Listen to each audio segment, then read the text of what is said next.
Se vocês pudessem implementar algo dos Estados Unidos que vocês aprenderam aqui, uma coisa só, o que seria? Guerra urbana. Guerra urbana a gente não tem aqui nos Estados Unidos isso. Vou dar 1, 2, 3 passos. Daqui a pouquinho vem o comandante. Ih, rapaz, fecharam o portão. É que tem sempre aquela questão. Tá, foram disparos excessivos. Quem é que determina o que é excessivo ou não? Acharam a posição numa certa ocasião e o indivíduo começou. E aí foi ele atingir um que os outros policiais entraram em pânico e ele conseguiu atingir 6 policiais com facão.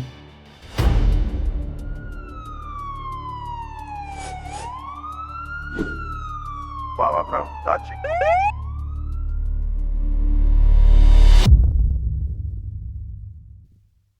As opiniões, interpretações e conclusões aqui apresentadas são de inteira responsabilidade dos autores e convidados e não refletem necessariamente as posições políticas ou opiniões oficiais de nenhuma instituição a qual estejam vinculados.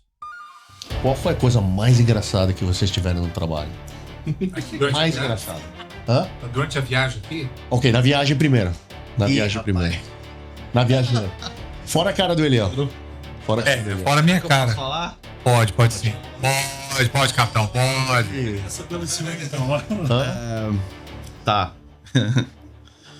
Eu lá no Brasil, a gente tem algumas séries de televisão que são muito famosas, né?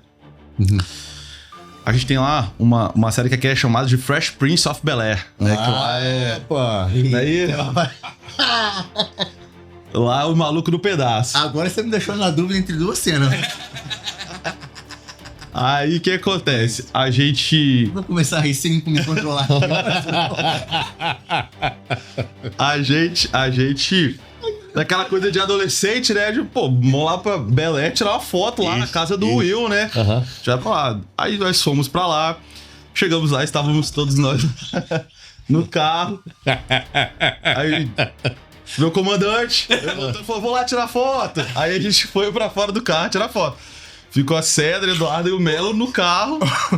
Meu comandante, eu como bom comandado que sou, fui com o comandante e o Vitor veio junto com a gente, né? Não, vou tirar foto, mandar pra esposa, mandar pra família, vai ser super legal. E aí, quando a gente tava chegando, tinha um indiano. O bendito do indiano. O indiano vigiando uma casa. Tá bem, cara. Tá bem. Cara, que eu passei mal no dia. O meu inglês não é lá essas coisas, assim, então eu fui meio que perguntando ali pra ele, perguntei se poderia, onde que era a casa, ele apontou a direção, falou que era ali do lado e tal, perguntei se poderia tirar uma foto, ele falou, não, pode tirar uma foto ali, tá tranquilo, e o portão tava entreaberto, a casa com uns matos assim, né, com as árvores, falei, bom, tá entreaberto, deve ser uma coisa que todo mundo faz, nós vamos lá tirar uma foto. Aí a gente entrou no portão, quando a gente entrou no portão, aí o comandante entra, tira uma fotinha, volta e tá tudo bem. Aham. Aí vou eu e o Vitor. Segura aqui, Zu. É. Zu segurando o portão. Eu segurei ele rapidinho e saiu, agora vão vocês. Eu falei, não, comandante, não vou não. Ele, não, você vai, eu e o Vitor. Você veio aqui pra isso. Dentro do... Olhando nos nossos olhos. Ele falou assim, não, nós vamos. Aí a gente foi entrando. E à medida que eu fui entrando, não tinha mais nada. Tava meio vazia a casa. E aí o Vitor tá lá tirando foto, eu vou, dou 1, 2, 3 passos. Daqui a pouquinho vem o comandante. Ih, rapaz, fecharam o portão. O portão fechou. Não, fecharam mesmo. Fecharam o portão. Ele fechou o portão com a gente lá dentro. Ele segurou o portão, travou e a gente desesperado voltando. Mas tiraram foto? Fecharam. Pode tirar foto, comandante. Tem vídeo. Tem que passar. Tem que passar bastante. Tem que passar. E a gente. Vai tirar aí. Aí abriu a porta. Não, a gente teve que forçar, porque ele tava segurando do outro lado. Aí conseguimos sair desesperador o vídeo. Chamaram a polícia lá. Não, segundos antes tinha passado a vigilância. A gente morrendo de medo. Aí daqui a pouco, quando a gente dá a volta, o pior de tudo, a gente deu a volta na casa. Quando a gente olha, tinha pessoas na casa jantando. Caralho. Tinha morador, a gente não sabia. Mas me deu a vontade de voltar naquele indiano. Aí depois no carro eu fiquei pensando, falei, rapaz, já pensou se esse portão tem uma trava magnética? Imagina. Aí E não dá pra abrir. não dá pra abrir. Aí não dá pra abrir, tem que pedir pra alguém abrir. Eu acho que tem que contar outra cena engraçada. Que acho que essa cena da hora. Algo mais engraçado que aconteceu nessa viagem? Qual que foi a outra? Do treinamento é bom. O treinamento pode contar, essa tem que contar, cara. A gente tava com receio de quem contar e eu vou contar no podcast. Qual que é o treinamento? Hã? Não vai ter vídeo. Não faz mal, conta aí. O que que é isso? Qual que não vai ter vídeo? Treinamento. A de nós 6, dentro da casa?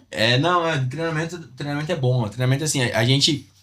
Quando a gente iniciou o treinamento, a primeira parte dele era um treinamento em equipe. E assim, a gente viu coisas maravilhosas no espaço, assim, como você ocupar espaços interessantes pra você não ver o inimigo. Só que assim, a nossa cabeça estava toda voltada para agressor ativo. Agressor ativo, Isso. a gente não retrai. O cara tá para a matança para depois para a morte. Isso. Então, assim, na nossa mente, ela tava tão fechada que assim, não tem possibilidade de retrair. Beleza, os caras... Ensinando mandado de busca. Exatamente. Busca, se der alguma coisa errada, você retrai. Ok. No agressor ativo, você continua. E a Isso. gente não tinha virado essa chave ainda. Aham. A gente só ia. Até aqui. Não, e aí a gente, assim, na parte antes da simulação, a gente tava entendendo o que tinha que fazer, porque não tinha retroagir. Aí, quando começou os disparos, Foi o primeiro contato que a gente teve com a Aham. função. A parte prática. com a parte prática, a gente tava todo mundo dentro do cômodo, Aham. perdido, sem saber de onde que vinha um tiro. E aí alguém gritou de lá de fora assim: retrai, o instrutor avisando, retrai. Pode contar. É, ponto de encontro. Aí, Em inglês? não, aí falando em português, a gente conseguiu entender. Aí a gente falou: não, avisa no rádio, pede apoio. Aí alguém que tinha que pedir apoio. Apoio! Como isso é apoio? Não sei. Não, apoio, o pessoal ia correndo pra trás, aí outro corre, esbarra não sei quem. Rapaz, parecia uns trapalhões. Aí a gente vê no vídeo disso. Foi feio, mas a gente ria tanto. Caramba. Chego lá fora comendo solto e ninguém aqui, ó. Não sabia pra onde ia. E aí a Você gente, grita de apoio. e aí se protegendo atrás do carro, e quando pegava, a gente saía e corre pra lá e corre pra cá. Eu falei, rapaz, o negócio é diferente mesmo na hora que pega. Teve uma hora que tinha um policial desesperado, porque aqui eu acho que é shoot, né, que fala. Shoot, pra gente disparar também a ammunition. Isso. E a gente não tava ouvindo direito. Até que eu ouvi alguém falando assim, dispara!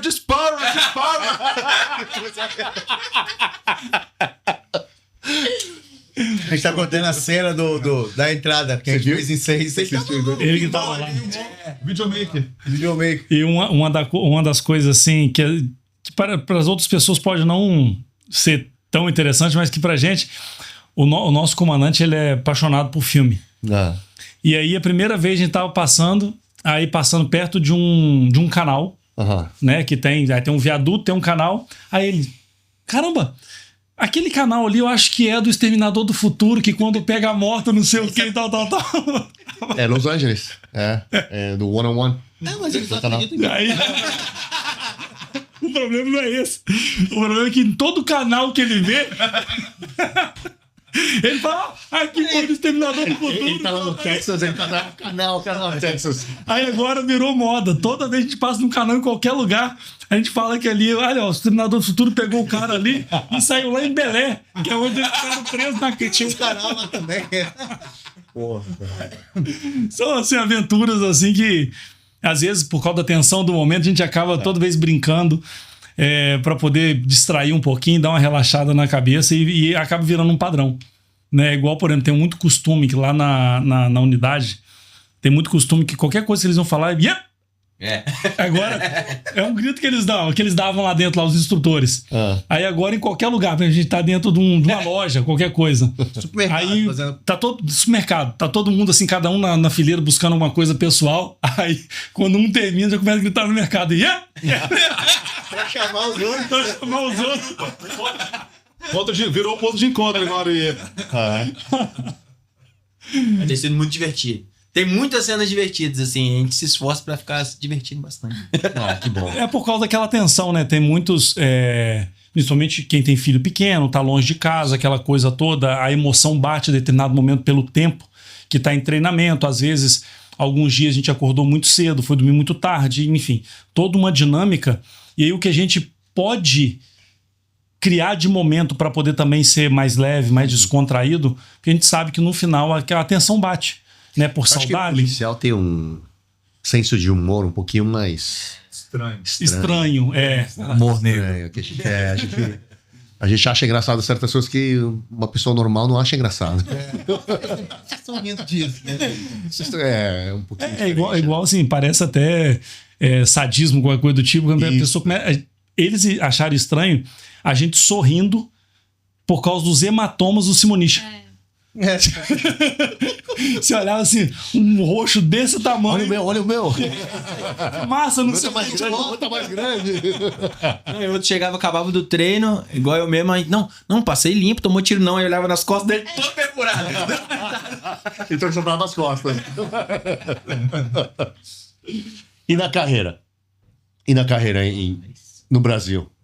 Cenas engraçadas? Uma coisa mais engraçada que aconteceu. Eu tenho uma boa, aconteceu comigo. Eu era supervisor, eu tava com... Engraçada pro meu parceiro, não pra mim, né? A gente tava no apoio de uma ocorrência, era uma área de mata, tinha um rio poluído, que a gente chama de valão lá, né? Aí tinha uma pontezinha e eu tava com arma longa, eu tava com M4 na época, e eu e meu parceiro desembarcamos e fomos andando. E eu tinha recém-chegado no município que eu tava trabalhando. E ele já conhecia. Aí tinha umas valetinhas assim pra passar, umas pequenas pontes onde dava no valão.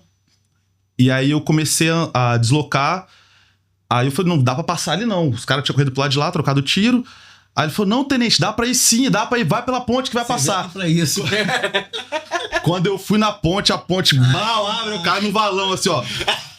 Aí eu fico metade do corpo dentro da vala. Quando eu olho pra trás, ele tá assim... Ó, tenente, vacilando. Falei, beleza, vai ter volta isso aí. Então foi engraçado pra ele, né? Que eu fiquei o serviço inteiro fedendo por causa dele. Caramba. Ai, cara. Isso aí poderia ter sido filmado. Quem mais? Mas é pra essas horas que tem a câmera corporal que é pra pegar essas partes. A vantagem da câmera corporal é essa. Olha só. Pode falar. Teve uma situação, eu e Vitor, a gente trabalha junto. Ela tá aqui perguntando pra eu contar, não sei o que é. Você vai lembrar. A gente tava saindo do DPJ. O DPJ, você vai reto, vira direito, tem um sinal. A gente tava parado nesse sinal. E geralmente quem escreve as coisas, quem guarda papel, sou eu e Vitor dirige a viatura. Então eu tava com uma pasta de acrílico. Você lembra disso? Foi bom. Tava com uma pasta de acrílico, guardando as coisas da ocorrência que a gente tinha acabado de sair pro DPJ. E já tava na viatura, a gente parou do lado, no sinal. Tinha um Jeep Compass do lado. E eu tava envolvida com coisa de papel. Um papel voou do Jeep, do carro do lado. Ok. O Vitor saiu do carro. Desesperado. E o Vitor, normalmente, ele igual um dinossauro. Ele saiu, eu falei, pronto, é pra abordar alguém. Tava vindo dois meninos, dois adolescentes. Numa bicicleta. Eu joguei as passos pra cima. A primeira pessoa que eu vi foi a bicicleta com os dois meninos. Então eu já botei os meninos na parede. Na mesma hora. Eu já abordei os meninos. Quando eu olhei pra trás, tava o Vitor morrendo de rir. Ele não conseguiu dar falar uma palavra. E a motorista do Jeep... Socou papel. A folha tinha voado. Ela morrendo de rir. A paisana morrendo de rir. E os meninos... Tipo assim, só o olho Com na pavor, parede, com coitado. pavor. Eu lembro que era uma bicicleta, tinha um menino que tava no guidão e o outro pilotando bicicleta. O menino do guidão, ele deu um pulo tão grande que quase passou por cima de mim pra parar na parede. E o Vitor morrendo de rir, e depois a gente se focava de rir. O Vitor não conseguia voltar pra viatura. Aí ele pegou o papel do chão, ele saiu rápido porque o sinal ia abrir. Só que como eu não tava olhando o que tava acontecendo, eu não vi o sinal passando. Do jeito que ele saiu, eu falei, vai abordar alguém. A primeira pessoa que eu vi foi os dois adolescentes. Eu falei, vai pra parede! Os meninos ficaram super assustados. A mulher começou a rir, Vitor começou a rir. Depois a gente ficou... Deixaram ali. A paisana, ela ria tanto, coitada. Ela nem conseguiu agradecer o Vitor direito. Aí ficou acordado. Próxima vez que tem um folha de papel, você avisa que é folha de papel e não ocorrência. Então, na hora de você sair, você fala alguma coisa. Direto ele faz isso. Do nada, ele arruma uma correria. A gente tem que se desesperar pra saber o que tá acontecendo. E atrás.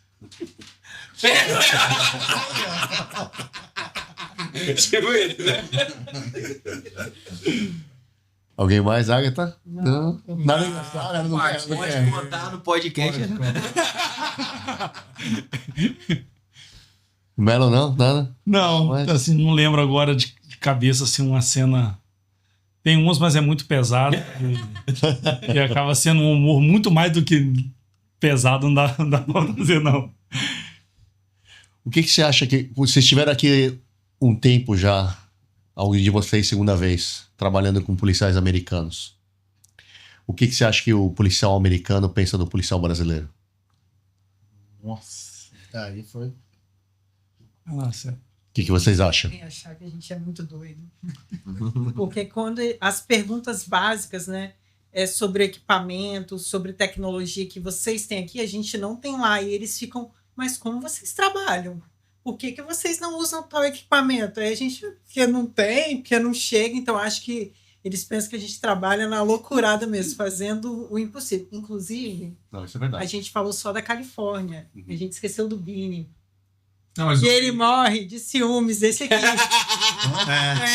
Manda abraço pro Bini. Que eu tava cozinhando pro Liel, que tava cozinhando pra ele. A gente amou a Califórnia em vários momentos, mas a gente tem que lembrar que a gente também foi no Texas. Alô, Bini. Texas, Bini!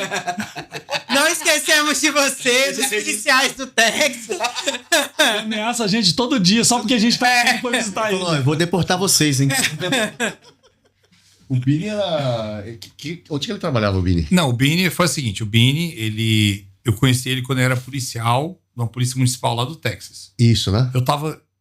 Eu já conheci ele online, na internet, a gente era colega. Eu passei uma vez, estava viajando não sei pra onde, falei, vou visitar esse Bini e conhecer. Aí eu passei, e assim, tem uma foto de 10, 12 anos atrás, a gente parou num lugar pra tomar um café e foi assim, conheci o Bini, viramos amigo assim, de verdade, desde Aí o Bini acabou saindo da polícia e foi pra Polícia Federal, né? Ele é federal, ele é agente federal agora, né? Só que ele tá lá no Texas, né? Mas assim, inclusive, acho que foi através do Bini que a gente teve contato com ele. Então o Bini foi assim, né? Apesar dele tá aí todo triste aí, porque o pessoal prefere vir pra cá, né? Mas o Bini foi essencial pra ter feito essa conexão, enfim. Mas aí Obrigado, Bini. O Bini participa aí direto aí das nossas conversas aí. O Bini é parceirão. Nós, inclusive, assim, muitas coisas, né, que nós temos lá da parte agressor ativo, do nosso curso, né, foi com a ajuda dele. Ele nos deu bastante informação, documento. Ele é instrutor do curso, né, da primeira versão. Fez um curso, uma capacitação só para a nossa equipe, da CIP. E depois, quando nós programamos o CEPAT, nós colocamos ele como um dos instrutores, inclusive, né, para o ano que vem, previsto também sempre a presença dele lá.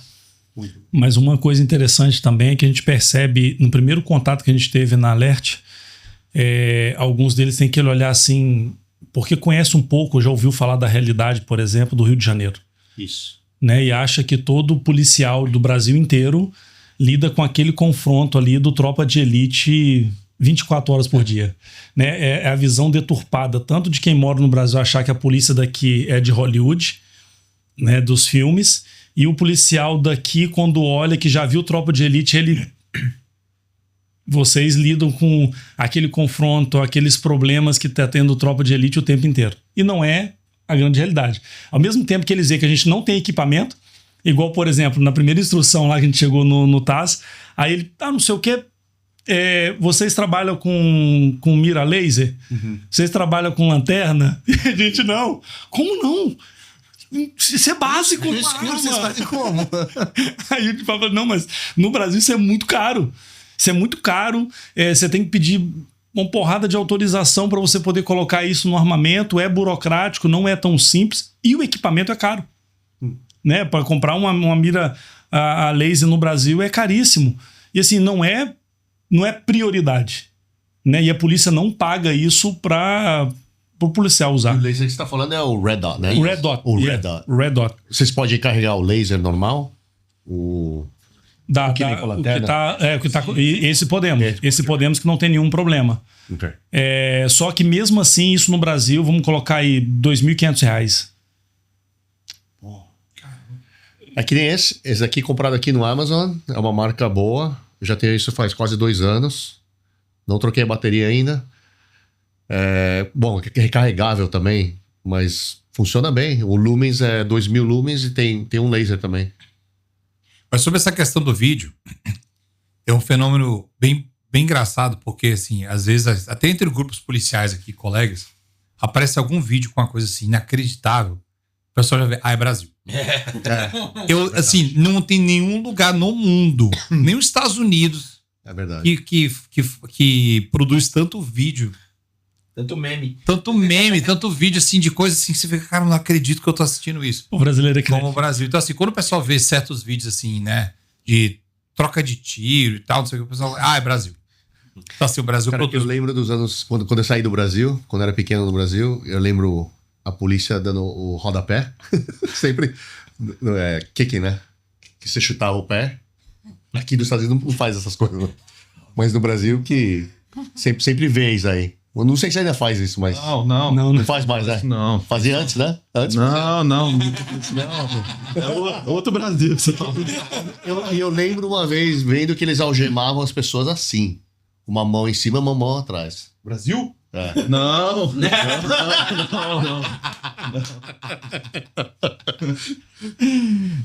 Existem essas peculiaridades Isso. que vai acontecendo policial no improviso.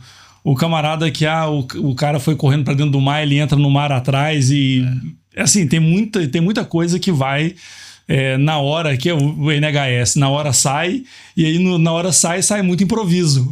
Esses E improvisos o jeito como eles transportam um suspeito, né? O preso. Na mala, é o preso na mala? No porta. Na porta-mala. A gente tem o assento da pessoa presa é mais confortável do que o assento da gente. Não, inclusive, quando eu estive no Brasil com alguns colegas, né? Eu estive lá a trabalho, eles presenciaram, né? A gente tava passando lá, presenciaram o pessoal sendo conduzido, não sei pra onde, mas colocando o cara. Eles chamam de chiqueirinho lá atrás, ou não sei, compartimento. Compartimento de segurança. Vulgarmente conhecido como cofre. Isso. Onde nós carregamos coisas preciosas. Exatamente isso. Aí quando eu vi o detento lá, o preso sendo colocado atrás e fecharam o porta-malas, eu olhei assim, os americanos estavam, tipo, não tava acreditando que eu falei, como assim se coloca no porta-malas? Porque aqui, pra gente colocar no porta-malas, a gente coloca refém, coloca corpo, né, de uma pessoa, né, assassinou alguém, coloca o corpo, cadáver, né, é o que a gente coloca no porta-malas. Só que no Brasil é usado como compartimento para transporte. Já viram a viatura aqui? Que os assentos de atrás, que eles fazem um assento de um material que tem um espaço para colocar as mãos. É rígido. Não é muito. Mas vocês colocam um refém atrás? Não. É porque pra gente, na nossa concepção, o único momento em que o ser humano é colocado no porta-malas ou é refém, que tá sendo, né? Foi sequestrado. O bandido coloca o refém, não a gente. Mas porque agora é diferente. No passado, né, as viaturas antigas não tinham esse compartimento de segurança. Hoje, as viaturas são compradas, normalmente são SUVs, né? Então tem esse espaço no bagageiro maior e coloca um gradil lá. E a grade é inclusive para preservar a identidade do conduzido. Ele não consegue enxergar quem tá lá fora. E quem tá do lado de fora também não consegue enxergar quem tá lá dentro. E hoje tem refrigeração, tem iluminação, já não é... então assim, já... Tem um assento? Tem tudo bonitinho assim. Então não fere nenhum tipo de direito humano mais. Sim. É tudo bonitinho hoje, então não tem mais... É a gente que não tava acostumado. Eles, né? Eles. Eu digo os americanos, né? Mas eles nunca tinham visto um preso ser transportado no porta-malas. Pra eles, assim, por que eles estão colocando ele no porta-mala? Tipo, o cara assim, né? Coisa assim de surpreso, espantado, não sei. Mas pra eles foi assim, a coisa... Cara, imagina se a gente fizesse nos Estados Unidos, né? A gente podia começar a fazer isso. Mas é engraçado. Mas é engraçado que, por exemplo, quando a gente vê, por exemplo, a questão do uso da força, proporcional da força. Da mesma forma que chega vídeos de lá aqui, chega daqui lá. O policial, por exemplo, saindo correndo aqui e fazer como se fosse futebol americano. Ele abraçando o cara e se jogando no chão.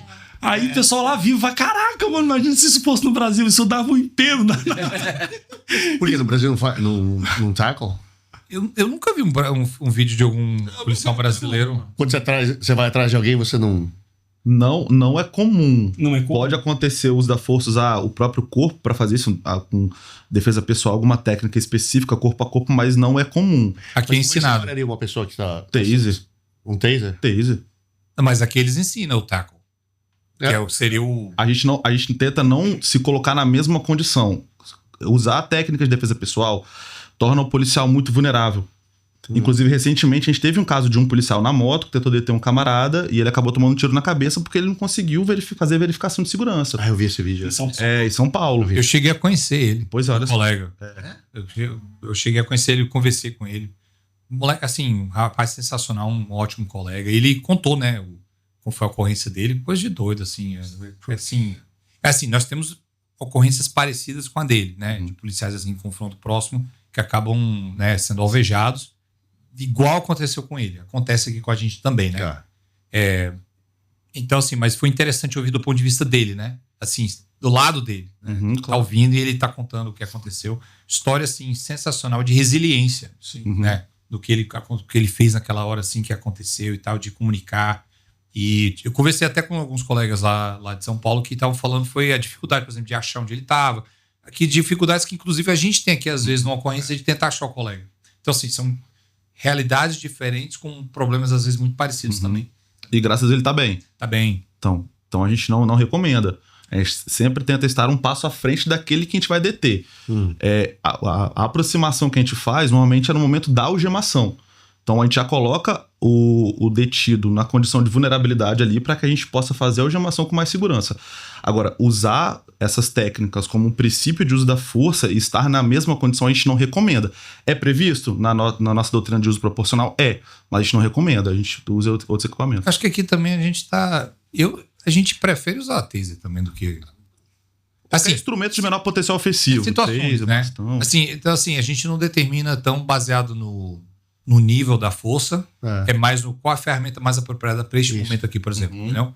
Então, por exemplo, até o mesmo da taser, numa posição elevada, a gente já vai no corpo a corpo para poder, no caso, né, a pessoa que está sendo alvejada, ela venha cair, então já é uma queda controlada, que a gente consegue, porque a gente está ali no corpo a corpo.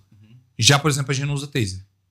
Então, assim, situações diferentes que requerem ferramentas diferentes. Então, não é tanto no nível de força, é mais o que é mais apropriado para essa situação aqui. Então, assim, isso varia baseado na situação. Então, assim, é bom ter ferramentas. Isso. Mas acho que talvez a interpretação do uso da força seja um pouquinho diferente entre o Brasil e os Estados Unidos nessa questão.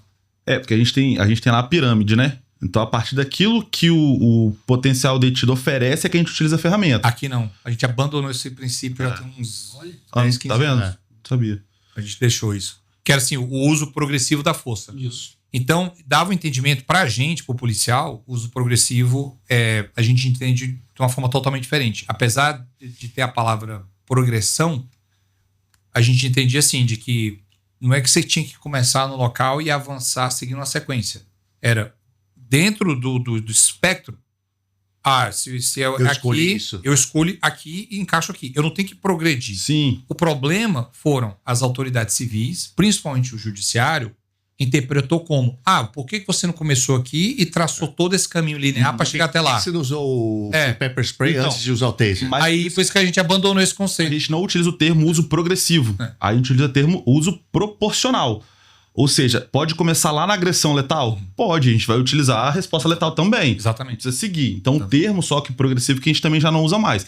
Mas a linha de pensamento continua sendo a mesma. Que bom que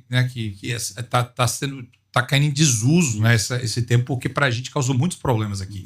Não o policial entendeu o conceito.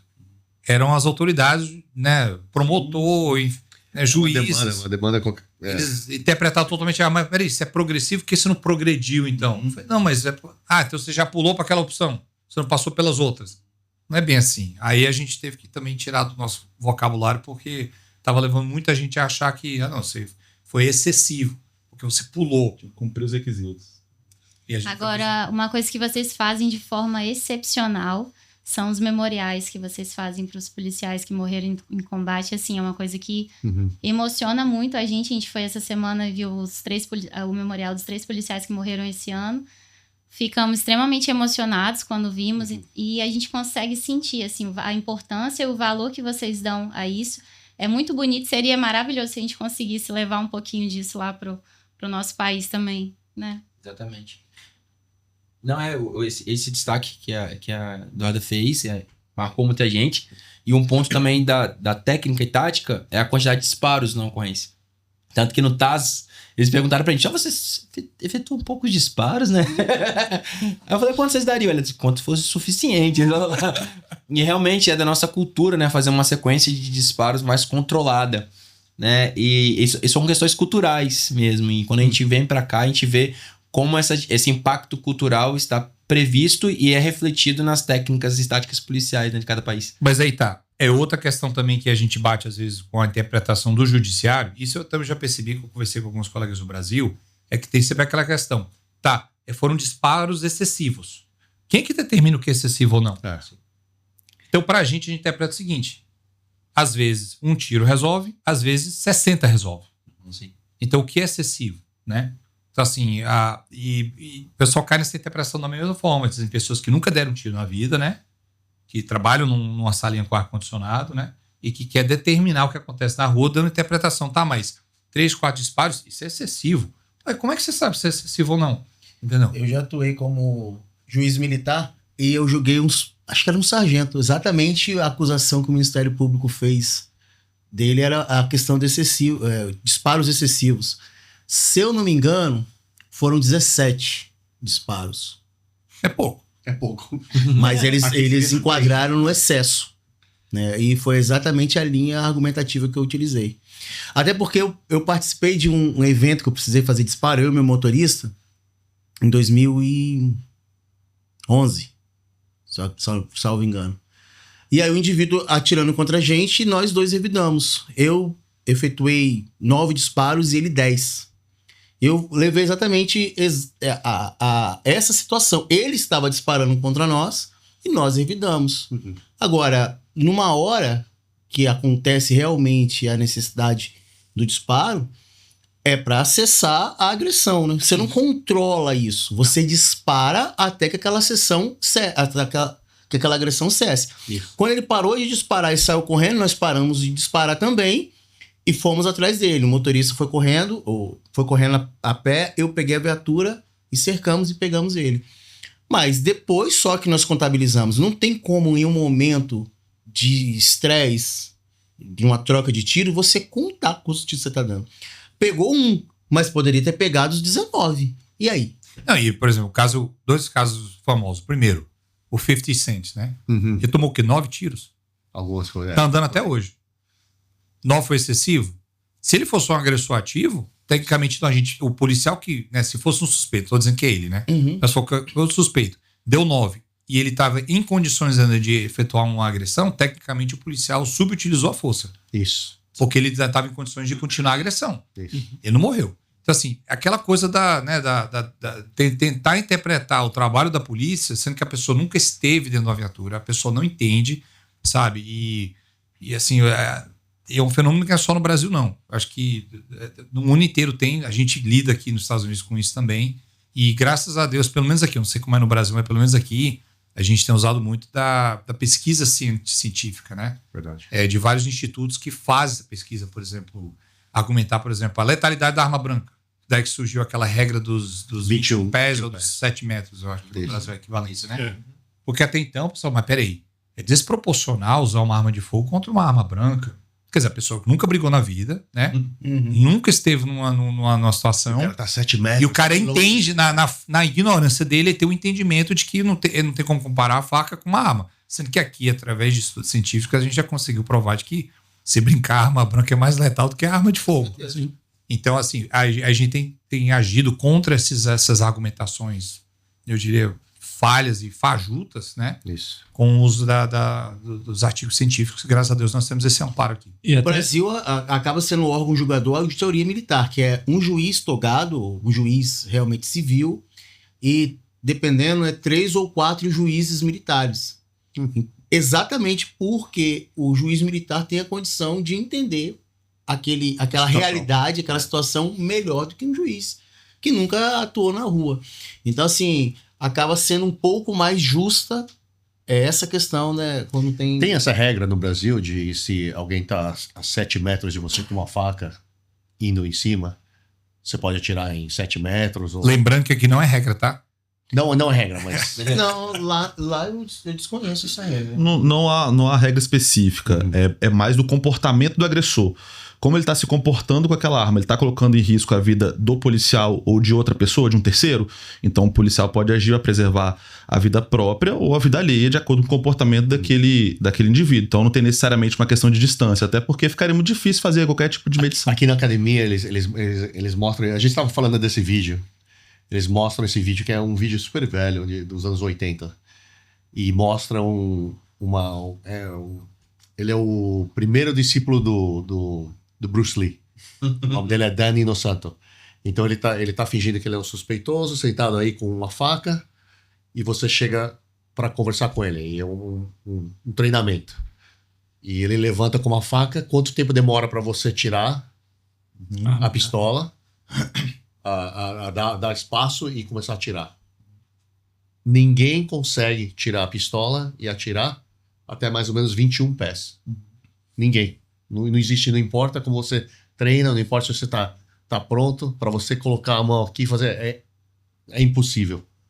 Por isso que com esses estudos científicos, dá para ir na corte quando se você atirar em alguém, dá para ir na corte e falar, não, por causa do treinamento a gente sabe que em 21 pés, 7 metros, não tem como reagir. O Robocop fez com tem até um vídeo antigo. Tem até um vídeo antigo de um rapaz que estava com um facão. E o policial fez uma cobertura em volta dele. Tinha, se não me falha a memória, 6 ou 7 policiais a uma certa distância, mas não tão distante assim. Acredito que pelo vídeo dava para ver que tinha menos de 21 pés. E eles estavam só dando ordem pro indivíduo colocar o facão no chão. E aí ficaram naquela posição, insistiram por um bom tempo, meio que relaxaram a posição numa certa ocasião, e o indivíduo começou. E aí foi ele atingir que os outros policiais entraram em pânico, e ele conseguiu atingir 6 policiais com facão. Então não dá para poder jogar com a vida. Não. Né? Porque o indivíduo que está engajado para poder ferir pessoas, ele não vai ter esse pensamento crítico que o policial tem. Ele está engajado e determinado a fazer coisa, então não dá para poder contar. E isso é uma realidade que hoje se usa muito no Brasil. Nós temos o caso aí, voltando para a parte de agressor ativo, de todos os casos que nós temos, a maioria deles é envolvendo armas brancas. Então não é um caso para poder discriminar ou ignorar o fato, né? Tanto é que muitas pessoas usaram estatísticas até mesmo equivocadas durante algum tempo para poder levantar algumas bandeiras, né? Desarmamento, aquela coisa toda, dizendo que isso faria com que iria acabar os massacres em escola no Brasil. E é uma interpretação equivocada por um viés político, né? Única e exclusivamente política. Porque dos casos que tiveram armamento de fogo, tiveram casos de filhos de agentes de segurança. E aí, se levantar essa bandeira vai resolver o problema, porque vai tirar o armamento do policial? Então são debates e questionamentos que é de território para território, né? A atuação, e ela precisa ser com o objetivo de preservar a vida, independente de como vai ser. A vida do próprio policial, quanto a vida de terceiros indefesos e inocentes, precisam ser preservadas a qualquer custo. Verdade. E o argumento aqui nos Estados Unidos que dizem que, como Califórnia restrita muito as pessoas para ter armamentos, né? Tem uma lei nova agora que não pode ter Glock. Porque a Glock é uma das pistolas que pode, você colocando o trigger atrás, dá para virar full auto. Então não pode. Vou explicar porque a Glock é uma das... a arquitetura da Glock, né? Vou checar aqui. Tá vazio.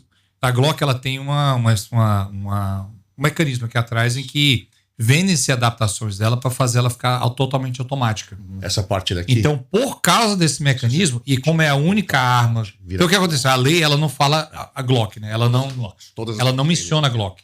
Elas falam que armas em que, assim, descreveram a Glock inteira sem colocar o nome Glock. Armas que tem tal sistema assim, que são fabricadas dessa forma, assim, a lei explica direto. Descreveu a Glock. Essas armas passam a ser proibidas no estado da Califórnia porque dá como modificar elas para se tornarem automática. Né? Só que não colocar o nome Glock, só que escrever a Glock inteira. Aí o governador foi lá, assinou essa semana, eu acho que passou essa lei essa semana. Quem tem Glock, não precisa vender, só que a partir, acho que do ano que vem, de janeiro, entra em vigor.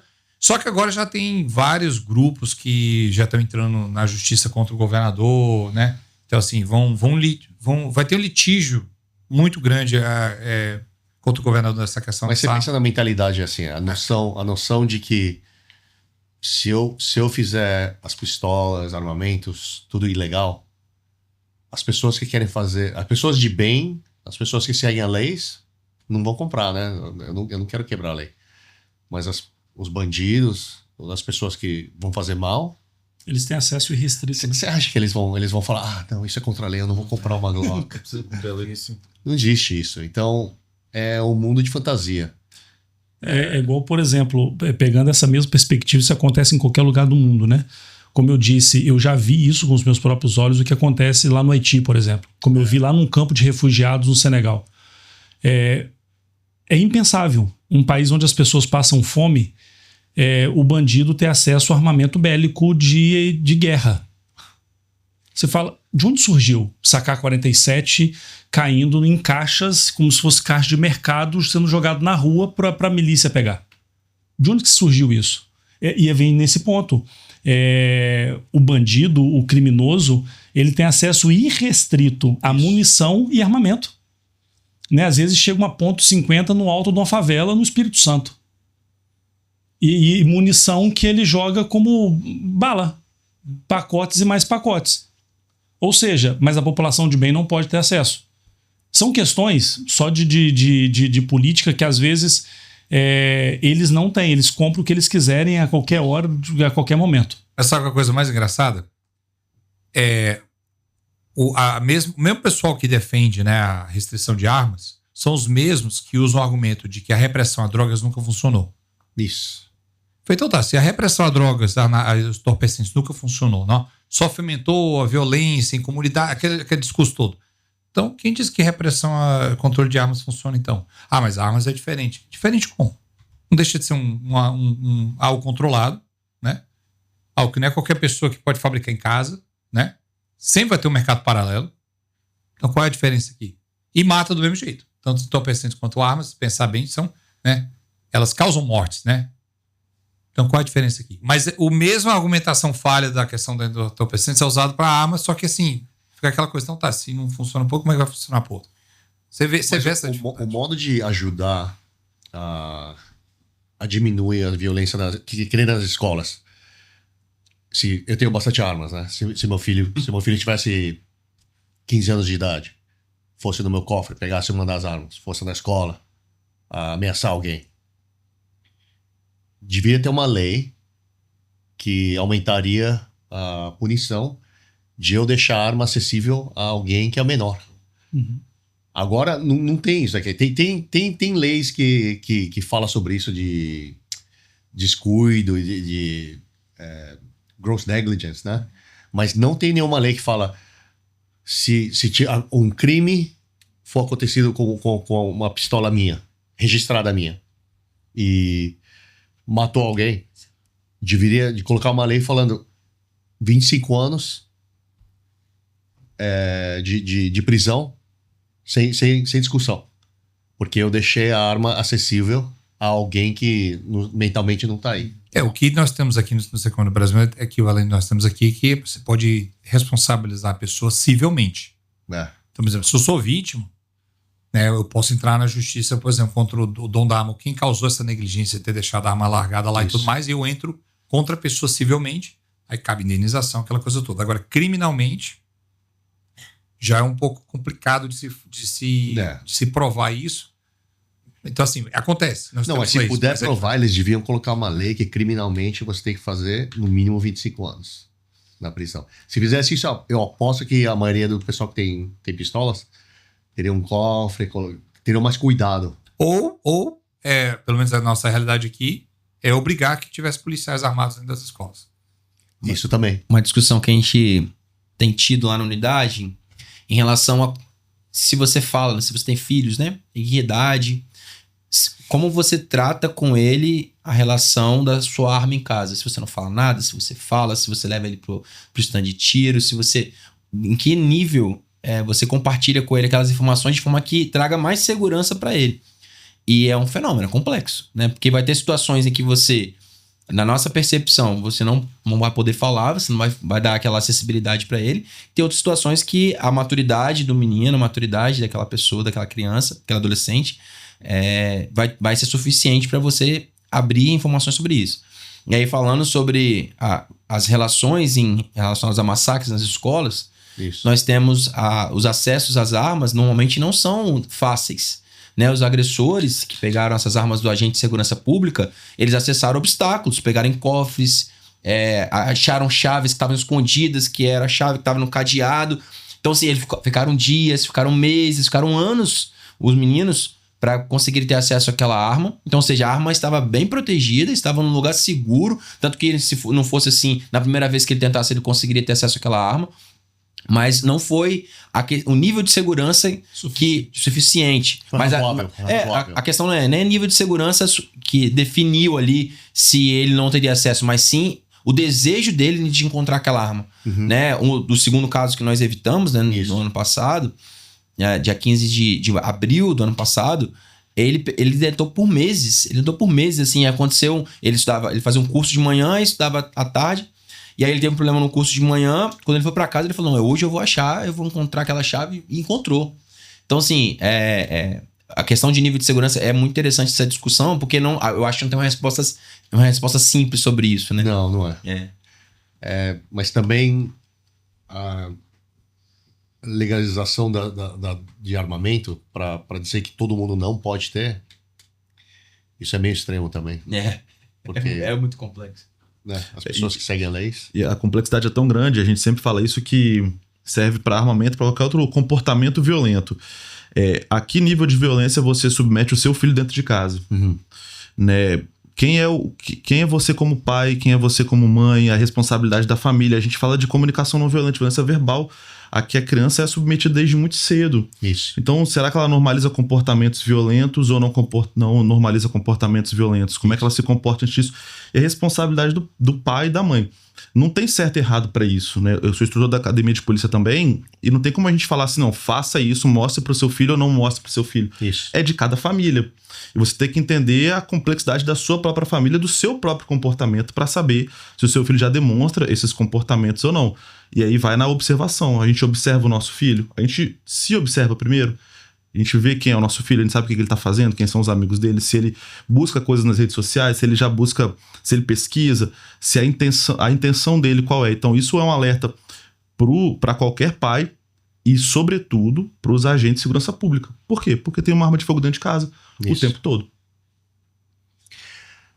Uma pergunta. Se vocês pudessem implementar algo dos Estados Unidos que vocês aprenderam aqui, uma coisa só, o que seria? Se pudesse implementar uma coisa que vocês aprenderam aqui. Vamos dividir, né? Eu vou começar.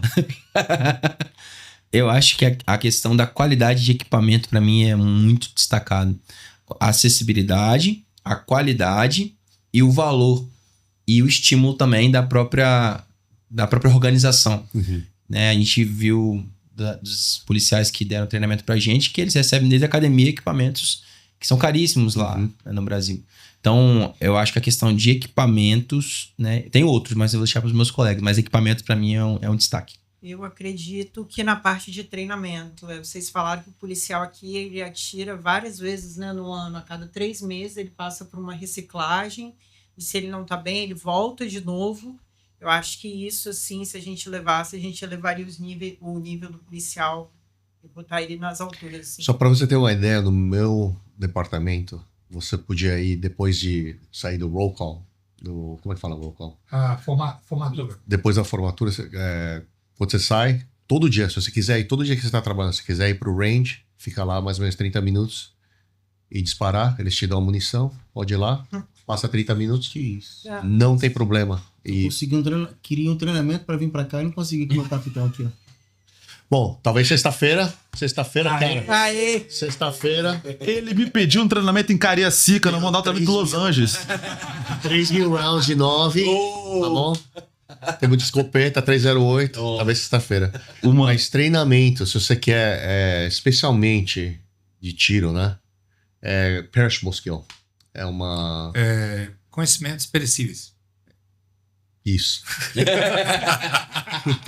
Habilidades perecíveis. Bom termo, excelente Que a termo. gente traduz o inglês diretamente termo. ao português, mas Bom. os departamentos querem que eles gastam dinheiro, tempo, o pessoal que está trabalhando no range, eles estão lá só para receber os officers para ver o que você quer tirar. Quer escopeta? Quer usar isso daqui? Pode tirar o que você quiser. É só não ficar muito tempo, claro, lá. Eles deixam você usar o equipamento que você quiser e gastar quanto a munição que você quiser. E isso ajuda quando tiver que usar de verdade, você ter a noção, né? O skill. Mas existe um incentivo por trás disso. A gente tem que explicar por que há uma... Tem uma medalhinha aqui. O quê? Medalha de quê? Não, o dinheiro também. Na verdade, é uma questão financeira. Eu estou dizendo que é porque que existe um orçamento. Tem orçamento. Existe uma razão por trás. Se o policial ele não consegue atirar e por um acaso ele acerta uma pessoa, alguém que está passando por trás, ou causa um acidente, ou manuseia essa arma de uma forma errada, porque o cara não tem a prática, a gente paga a indenização. O Estado paga a indenização. Então, o que é mais barato? Oferecer para o policial ter uma condição de melhorar o tiro dele, para evitar que ele faça um disparo errado, acerte uma pessoa, um terceiro, uma pessoa que não tem nada a ver com a história, né? Ou não dar o equipamento e ter que pagar a indenização. Você está prevenindo acidentes também. Se então, uma pessoa... Então, como o Estado é responsabilizado civilmente pela falta de prática do policial, então, o Estado, né, o governo, ele é responsabilizado. Um incentivo para oferecer essa oportunidade para o policial atirar bem, porque senão...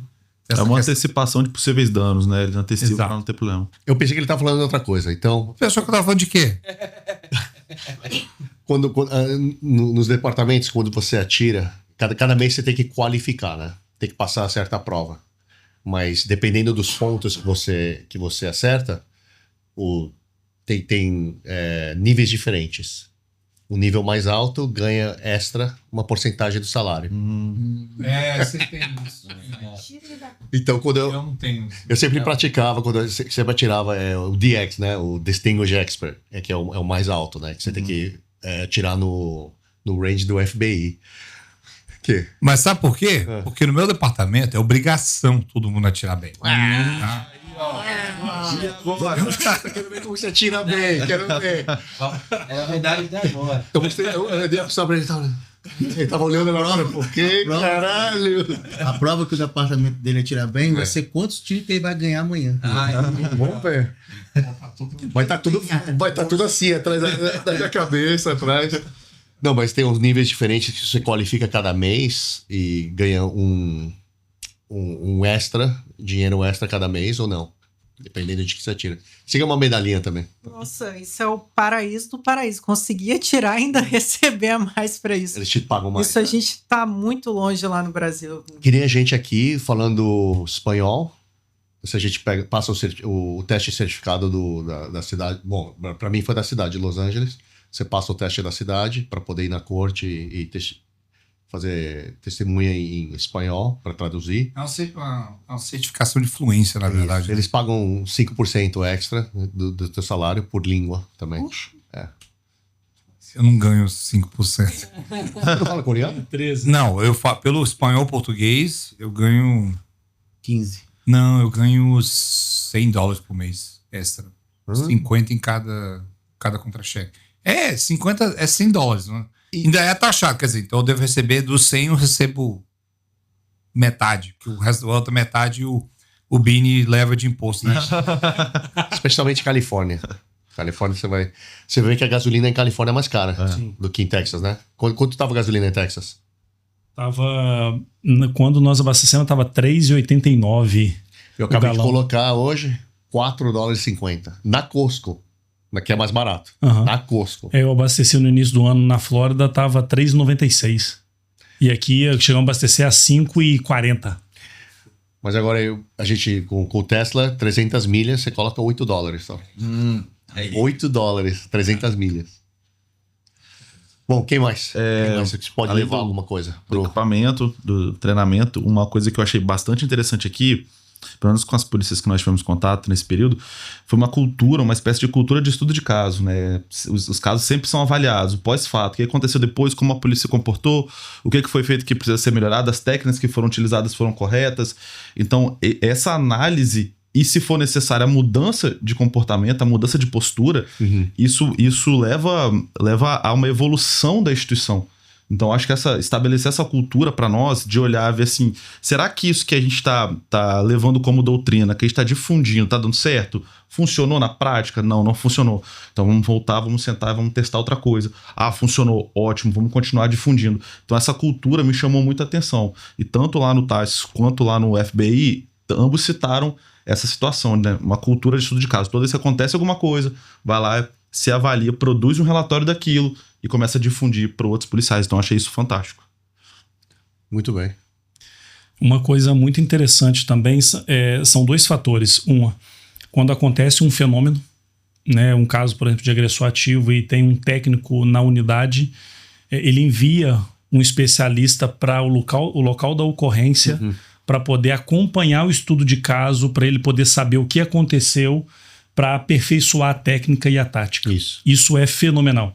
É uma das coisas que mitigaria muito dano, né, se nós tivéssemos acesso a esse tipo de fundo, a esse tipo de benefício de que quando acontece algo, a gente ir em loco para poder avaliar o cenário, avaliar todas as questões com o objetivo de melhorar a nossa resposta.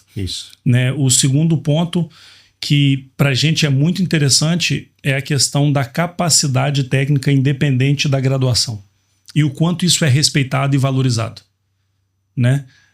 Não é realidade de toda a polícia, de todo o território nacional. A gente fazia muita questão de ressaltar dentro de algumas instruções que existem algumas coisas que nós falávamos que é a realidade da nossa unidade. E não é porque nós estamos na presença do comandante e do subcomandante. E todos nós reconhecemos isso, que é uma qualidade que a nossa unidade CIP tem. Né? De nós termos um comandante e um subcomandante que ele conversa, dialoga, né? Que ele busca valorizar o policial de acordo com a sua capacidade técnica e não apenas pela questão de graduação de posto. Então isso é muito relevante. Né, quando não é porque eu sou isso que eu tenho que impor a minha vontade, né? Mas se você tem uma capacidade técnica X, e nós tivemos aqui instrutores que muitas das vezes havia um superior que dava direito dele à fala e ele instruía porque a capacidade técnica dele, o tempo de treinamento dele é maior do que o de graduação ou posto superior. E isso é imprescindível, eu acho que enriqueceria muito mais a força policial ao redor do mundo se buscasse valorizar a capacidade técnica de fato. Eu falaria da unidade de treinamento. Na verdade, não é nem unidade, né? Porque o grosso vocês fazem. Se vocês dois chegarem numa ocorrência que está acontecendo agora, os dois vão fazer basicamente a mesma coisa. Claro que os departamentos se diferenciam, tem coisas que tem no seu departamento que não tem no do Eliel, mas o grosso vocês fazem muito bem, vocês trabalham muito bem, independente de qual departamento você pertence. Lá, às vezes, a gente vê em uma ocorrência simples, unidade batendo cabeça uma com a outra, às vezes até dentro da nossa própria polícia isso acontece, disputa de ego que a gente não vê em vocês. Então, assim, independente de... eu sou da polícia de Beverly Hills, eu sou de Los Angeles mesmo, vocês trabalham muito bem juntos e isso é muito legal de ver. Tem uma explicação para isso também, né? Ele é o querendo estragar o clima. Desistiu, Leão? Não. Eu falei brincando, mas se vocês quiserem, eu falei na brincadeira, realmente. Mas assim, falando dessa questão, tem duas coisas que mudou pra gente. Não foi sempre assim, não, tá? Assim, a polícia, historicamente, a polícia americana, ela sempre foi ruim. Independente de mudar. Ela foi assim... Já teve briga de um departamento com o outro. Egos sempre já ocorreu antes. Então, assim, várias coisas que fez a polícia americana durante muito tempo. Isso é uma polícia que maltratava, uma polícia mal paga, uma polícia mal valorizada. Então, assim, essa polícia não é o que a gente vê hoje, não foi sempre a realidade. Agora, o que eu posso falar, assim, nos últimos... Desde que... Eu diria que o 11 de setembro foi o começo de tudo. Não, acho que, na verdade, vamos voltar um pouco mais. Pela estrutura que nós temos aqui dos Estados Unidos, de cada município, cada região ter seu próprio departamento, é muito independente um da outra. Então, no Código Penal, por exemplo, caso exemplo, Califórnia, o Código Penal fala que dá o mesmo poder de polícia, por exemplo, a polícia municipal, que seria a nossa GSM, dá para a polícia de condado e dá para a polícia estadual. Todas elas o mesmo Código Penal. Então não tem uma polícia mais que a outra. Então assim, mas peraí, porque eu sou uma polícia estadual, eu sou mais polícia que você GSM. Aqui não tem. Então já começa aí. A questão de ego é só assim, o cara tem... o ego dele é porque o salário dele é maior, porque o município lá paga mais que eu. Só se for isso. Em termos assim, de polícia, a gente não tem essa divisão de competências. A polícia é toda igual no estado inteiro. Então já mata aí muito essa questão do ego. Mas a segunda coisa sobre a questão das polícias conseguirem trabalhar juntas e de forma colaborativa começou depois do 11 de setembro. Uma das coisas que a gente aprendeu assim de lição, caso tudo, né? O que a gente errou? De onde foi que a gente fez o erro aqui que causou isso tudo? É porque as agências trabalhavam isoladas uma da outra. Não tinha... Não comunicavam, troca de informações. Assim, eram paredes, muros que eram construídos que dividiam um departamento de outro. Isso foi a causa, assim, eu diria que foi a causa número 1 que causou o 11 de setembro, foi que as agências, começando pelas federais, até as locais, municipais, elas não se conversavam. Então houve uma mudança de paradigma por causa disso. Centros de fusões se foram construídos exatamente para fomentar essa troca. Então, se institucionalmente não tem um relacionamento, então pelo menos vamos criar uma entidade para poder ajudar essa troca. Foi aí que surgiu os centros de fusão. Aqui em Los Angeles foi o primeiro, né? O Jerry foi o primeiro que fomentou isso, e agora é um exemplo para o resto dos Estados Unidos. Acho que tem mais de 60 ou 80 centros de fusão agora, exatamente para facilitar essa comunicação, né? E isso foi essencial, exatamente. E daí surgiu, porque assim, você começa na comunicação. Aí depois de comunicação, você começa relacionamentos. Aí quando você tem um brother, né, um amigo, uma coisa assim de uma outra agência, você fala, pô, a gente vai treinar, você não quer colar junto com a gente, não? Aí daí começa aquela coisa, pô, a técnica só é boa, pô, que legal, eu quero aprender isso. Aí começa, né, a ver essa fusão de conhecimentos. Então aí acaba disseminando certas doutrinas, né, essa troca, essas amizades. Aí você começa a ver as agências começando a trabalhar mais juntas. Porque realmente é na base da confiança e da broderagem. Se não tiver essas duas coisas, as agências não se comunicam. Não adianta, eu vou escrever aqui um memorando de entendimento de uma agência para outra para a gente colaborar. Colaborem. Tem que ser orgânico, né? Tem que ser orgânico. Tem que ser uma coisa assim, espontânea, tem que ser genuína, tem que ser honesta.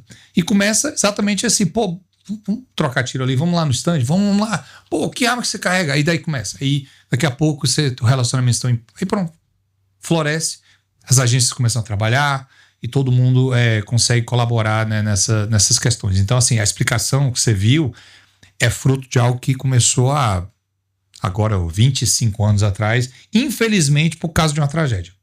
Infelizmente, mas aí a gente conseguiu mudar, entendeu? O destaque que eu gostaria de fazer, assim, né, todos os itens que nós citamos, equipamento, treinamento, estudo de caso, a questão de hierarquia do conhecimento, a unidade de comando, uniformização de comando, isso evoluiu muito no Brasil, muito, na nossa polícia especialmente. Nós temos hoje os melhores equipamentos que nós tínhamos de 15 anos atrás, nós tínhamos revezamento de arma, revezamento de colete, revezamento de viatura, hoje temos viaturas blindadas, então assim, treinamento. Então a gente está plantando coisas interessantes, plantaram lá no passado, obviamente estamos colhendo agora. E essa ideia da confraria, né? Essa ideia de você trabalhar bem com as outras unidades, isso tem melhorado muito. O exemplo, a Polícia Penal, por exemplo, lá a gente tinha muito distanciamento entre as próprias GCMs, a polícia municipal. Existia um preconceito muito grande. Eu tenho pouco tempo de polícia, né? Desde 2009. No início tinha muito preconceito, né? Guarda municipal é só ali, guardinha e tal. Hoje você tem algo que foi plantado lá no passado. Então, assim, isso nos dá uma esperança que nós temos um futuro melhor, né? Hoje nós escolhemos já um presente melhor do que era no passado, e o futuro nosso, eu creio que é muito melhor do que estamos vivendo hoje, né? Eu tenho uma pergunta, qualquer pessoa pode responder isso aí. O que vocês Assim, na real, né, eu sou o primeiro a dizer que a nossa polícia não é a melhor do mundo. A gente erra pra caramba, tem muita coisa que a gente precisa melhorar. Mas a opinião de vocês, o que vocês acham que o Brasil faz melhor do que a nossa polícia aqui? Eu tenho MT1. É por conta da característica do terreno. Eu acho que nós temos um terreno que é muito diferente, me parece que é muito diferente do território americano. Eu acho que o que se desenvolve hoje no Brasil relacionado a combate em comunidades é muito evoluído. É muito evoluído. A nossa doutrina de patrulhamento área de alto risco, ela é muito bem feita, né? A maneira como é feito isso tem salvado a vida de policiais no terreno. Então, e eu vejo pouco isso pela característica do solo americano. Não me recordo se aqui nós temos comunidades tomadas como a gente tem no Brasil. Então, por essa característica do terreno, eu acho que a gente se adaptou a fazer esse tipo de combate. E isso, a gente tem comunidades quase no país inteiro. A gente tem no Rio de Janeiro, tem no Espírito Santo, tem em Minas Gerais, tem em São Paulo, a gente tem no Nordeste. E essa evolução adaptada a treinamento, a um tipo de combate muito específico, muito peculiar, de muita gente, muito civil naquele ambiente. A técnica de APH, que é trabalhada nesse terreno, evoluiu bastante. Então essa característica me parece mais evoluída do que é feito aqui nos Estados Unidos. Sem querer te contrariar. Claro. Mas aí é mais evoluído ou é diferente? Ou diferente, pode ser. Não, Porque você teria que comparar coisas semelhantes. Não, mas você colocar se é melhor ou pior. Mas eu diria que é melhor, porque o Brasil tem um problema que a gente não tem aqui, que é exatamente, por exemplo, região conflagrada. A gente não tem região conflagrada nos Estados Unidos. Regiões tomadas em que o Estado chega tomando tiro. Não temos. Então a gente acaba não desenvolvendo uma técnica porque é um problema que a gente não tem essa necessidade. Exatamente. O combate urbano que a gente tem no Brasil. Essa era o que eu queria. Guerra urbana. Guerra urbana a gente não tem aqui nos Estados Unidos isso. A gente não tem esse problema, então logo a gente não tem essa técnica. Então assim, a gente não... Agora, infelizmente, pra gente, talvez uma coisa que talvez a gente faça bem é combate dentro de escola. Porque infelizmente o problema que nós temos com arma de fogo, com arma longa, com fuzil, que no Brasil não tem. Então, infelizmente a gente é muito bom, ou pelo menos tivemos que desenvolver uma doutrina boa nessa área, mas assim... aí sim a gente tem como comparar o bom e o ruim, porque nós também temos esse problema lá e ainda não lidamos com tanta destreza. Exatamente. Continua na próxima semana. Palavrão Tático.